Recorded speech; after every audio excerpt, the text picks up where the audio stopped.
Y'all can just move over in front. He wants us to show the backdrop there. One can go on that side. On this side, you Show try. them that. Now No, you're one director, can go on right? that side. There you go. No, just one.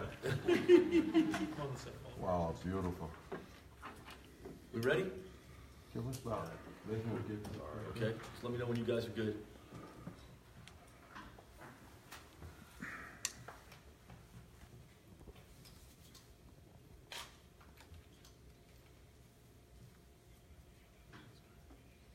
Hey, it's very. Fingers is 13, right? Bring back several signs.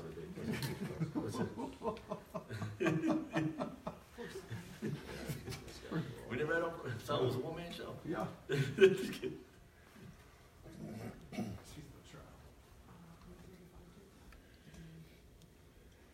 Mhm.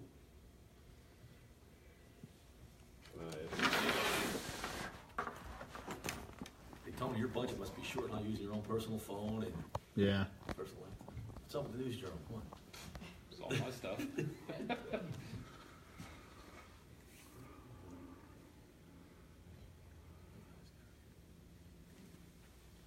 Take your time. We're all right.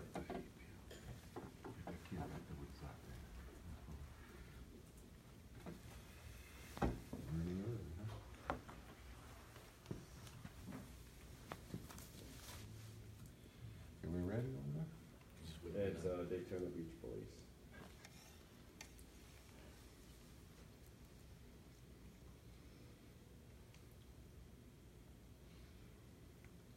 It's not up on the side.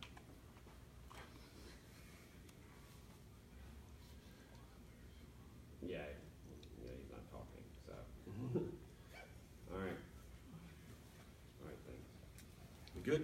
Hey, thanks for coming today, this afternoon for our press conference. We're going to discuss the follow-up update on our homicide that we had Sunday at Derbyshire Park, just west of the Yvonne Scarlett Golden Center. As you know, we had a homicide there. We were called there to a dead body, 13:56 hours on Sunday. We responded out there. We found a white female who was deceased, and then the investigation began. My team over here, great detectives, did a phenomenal job in the last just a little over 72 hours, working the case based on leads and tips. We also had some help from the Volusia County Sheriff's Department Major Case Unit, which helped us out, as well as the State Attorney's Office, the prosecutors, and their investigators. And through all this investigation, research and video, talking to witnesses, putting things together, and putting this case together, this time we made an arrest in the homicide. This morning at 8:30, Donnie Glenn, he's a black male, 11/19 of 1984, was taken into custody on unrelated charges for violation of probation, at which time we are now charging him with the murder of Jessica Raver. We put this case together, and I'm just proud. I can't be any more proud of my police department and our detectives and the teamwork that was displayed to solve this case. And a little over 72 hours, we have a murder suspect off our streets that committed a heinous crime in our city, in our park, and we get closure for the family. So it doesn't get any better than that as far as, it's a tragic incident, but we were able to remove this killer off the streets. He's being charged now. I can't give too many more details out other because we're still in active investigation, and we are still going to be interviewing him and just tidying up a few things to clean up. So I'll open up the floor now for questions. Does he have a connection to this Jessica Raver? We don't know. There's some kind of connection there. We just don't know if it's friendship or if it's a romantic relationship. They do know each other. I just don't know the extent of that relationship at this point in time. Chief, do you have any better details? I know that she was found and there was some vehicle debris and all of that. Do we have a better idea on how she lost her life? I don't want to get into too much of the specifics right now at this point in time, but a vehicle was involved. It was her vehicle, and the sheriff's office had recovered her vehicle earlier that day in a ditch in a remote area of Ormond Beach. Not knowing the vehicle was not reported stolen at that time, and not knowing that vehicle was connected to a homicide, they did a detailed report and left it there because there was nothing really to do with the car. It wasn't stolen. There was no need to take that car. So they left it there, but due to our great communication with the sheriff's office and all the agencies in Volusia, Flagler County working together, and I mean working together, everybody works very well here. We were able to figure out, hey, a report was done earlier in the day with that car matching up with what appeared to be in connection with our homicide scene, and we just ran with it, and that was in the county area of Volusia County. It wasn't our jurisdiction, so Major Case from Volusia County helped us out with that. search warrants and stuff. Are you giving us the impression that she was actually run over with her own vehicle Yes. Yes. by this Yes, man? by the suspect. Because We don't know. We're trying to figure that out. We're trying to figure that out. That's the way it appears right now. But we still have to talk to him. So we're in the process of doing that. I just wanted to get this information out as quick as possible because an arrest was made. how were you able to tie him to the car and to her? Well, that's still ongoing. I'm not going to get into that, into all that right now. Was there Anybody anyone else? else there that day, that afternoon, or is it just those two? At this point in time, there was possibly somebody else there. Yes, there was somebody else there. And kids found the body? A couple kids were actually there's 4 or 5 kids that were walking through the park on a Sunday afternoon and spotted the body. They were not involved. They immediately called police and did the right thing. We did some digging, and this victim has a drug history, drug arrest It history. Does it appear It that? appears drugs possibly might be involved in this, yes. And the more Doesn't arrests, change the fact she was still killed. I mean, she's a victim. And regardless if somebody's on drugs or their social economic status, every victim's treated with respect and dignity, and we fight to close that case. One homicide is too many, and I was just very proud of my detectives. In a matter of 72 hours, working around the clock, we're able to clear a homicide. That's pretty amazing. It's pretty good police work. Have you been able to talk to any members of her family? Yes, we have. We've talked to family members. They've been notified, and of course, it's a tragedy for them, and they're dealing with their grief as is to be expected. more arrests possible? What's that? More arrests possible? I don't think so at this point in time. I think we got the right guy, the right person. I'm sure of that. We wouldn't have arrested him if we didn't have. But now we got to do the follow up on that and just try to tie up a couple loose ends and some questions that we have. Do you know why they went to the park, Chief, or if she went with him willingly? We don't know. I mean, drugs are involved. It's people hanging out at the park at night.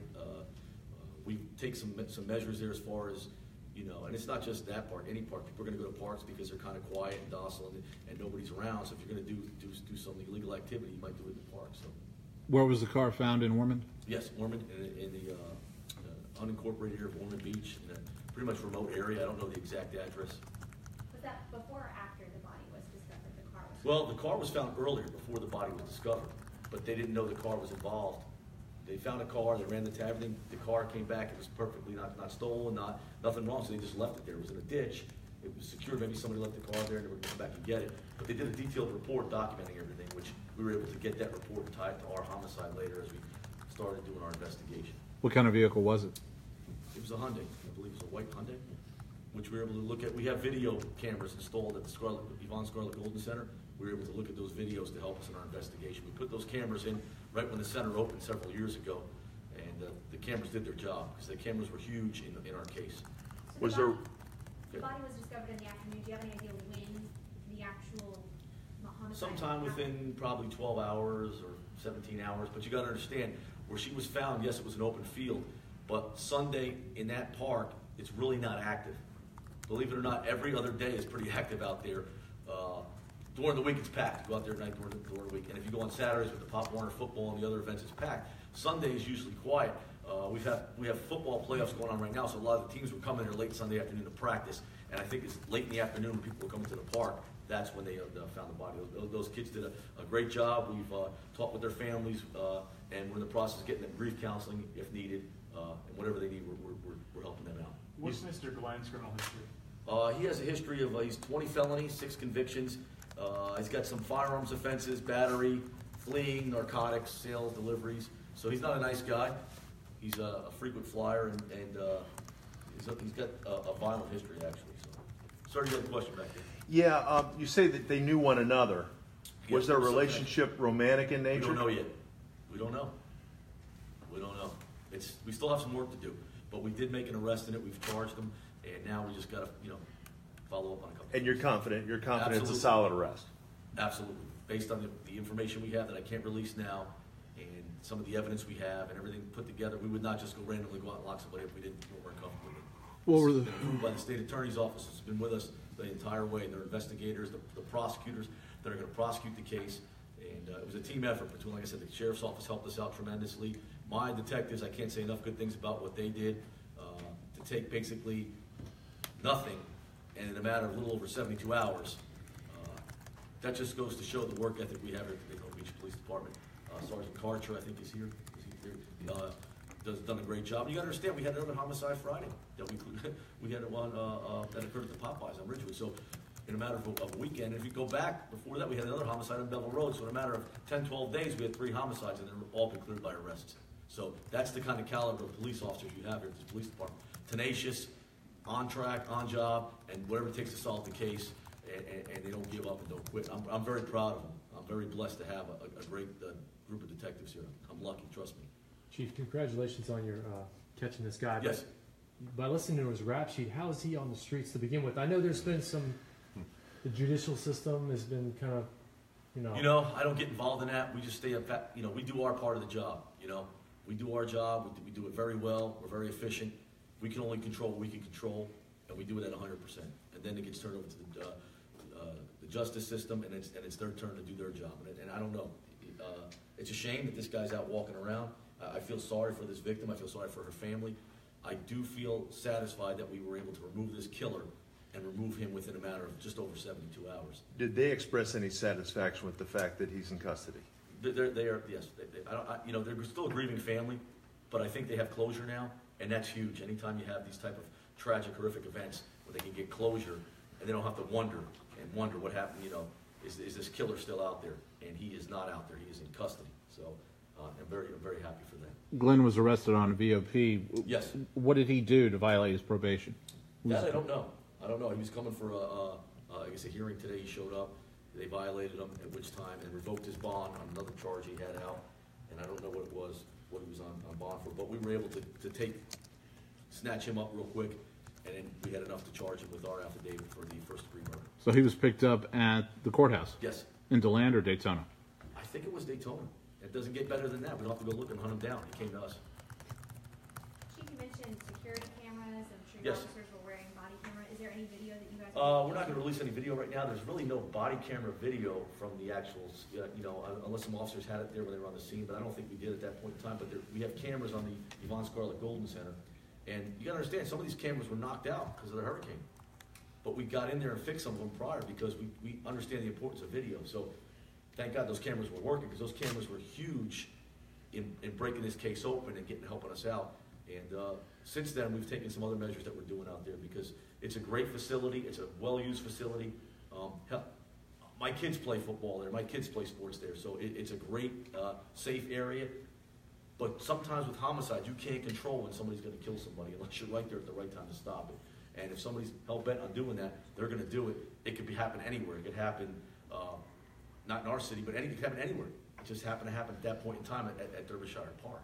So, we don't like that happening in our city. I don't like anybody coming into our city and committing crimes, let alone a homicide, let alone a place where I play sports with my kids. So I have a problem with that. And I got Commissioner Henry here, who's the commissioner up there, who's been very instrumental in a lot of the youth programs that we have there, our football, our baseball, and we got some major plans underway for some redevelopment in that park itself. It's going to be a state-of-the-art complex. It's there now, but it's going to only get better. So, Commissioner, you want to say a few words about Derbyshire? Right.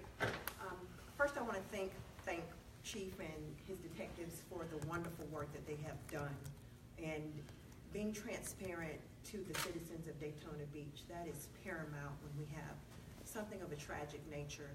We want to apologize and send our condolences to Jessica's family as well.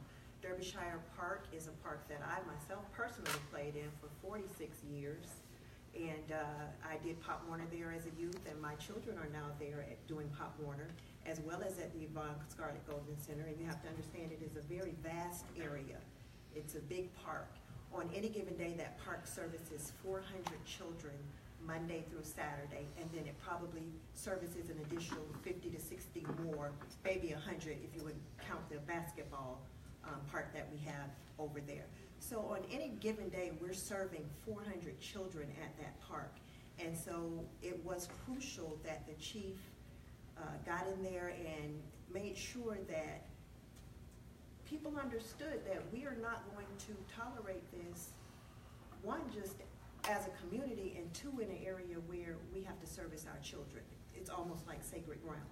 And I'm very proud of the chief and his detectives for the good work that they've done for this family, and hoping that we can help them move closer to closure. And I know even on Sundays, my children are up there. So my family is there 7 days a week. So it's a very, very nice park. It's getting ready to go through $1 million renovation in the next month.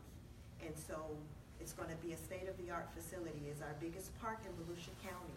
And not only is it our biggest park, it is our most utilized park.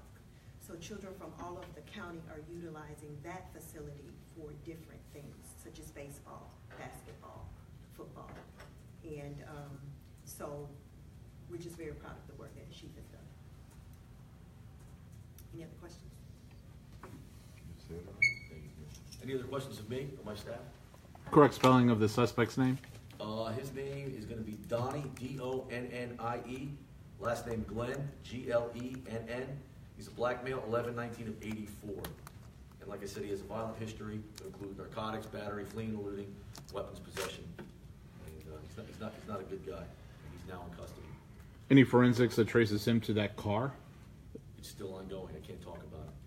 I feel very confident standing here today to tell you that we have the right person. He is in custody. Chief, you mentioned the security camera. Can you elaborate what else the police department is doing to keep that park safe? We've actually installed a new gate. It should be done by today, if it's not done already. A new gate on the Vine Street side coming in, and we're looking at some more cameras and technology to put in there. But this is really only the main, this incident just happened, and before that's really hasn't been an issue. But you have to take precautions now because they came in off, the suspect came in off of that Vine Street side of the Scarlet Golden Center. It's all connected. The Yvonne Scarlet Golden Center is connected to the park, to the ball fields, and like the commissioner said, it's a very vast area. It's huge. And so we're just want to make sure it's secure. We got our K-9 units, they check all the parks at night anyway, so we're going to just make sure that they continue to do that, as well as city staff that locks the parks. We're going in behind and make sure they are secure. And our guys go in there at night and check it out too. So it's just one of those, they got in there, and within 12 hours or so we found Bonnie, unfortunately. But within 72 hours, a little over 72 hours, we have the suspect in custody, closure for the family, and closure for Jessica. So, and we had a lot of help from the community on this too. A lot of text tips came in. Tips came in, video, physical evidence. We put it together. I didn't. My detectives did. And I'm very proud of what they did. Like I said, I can't tell you how hard this is to when you get a homicide, the first 48 hours is critical. And they've, like I said, 2 weeks, 3 homicides all cleared. Excuse me. Anything else? Thank you for coming, and we'll see you next time.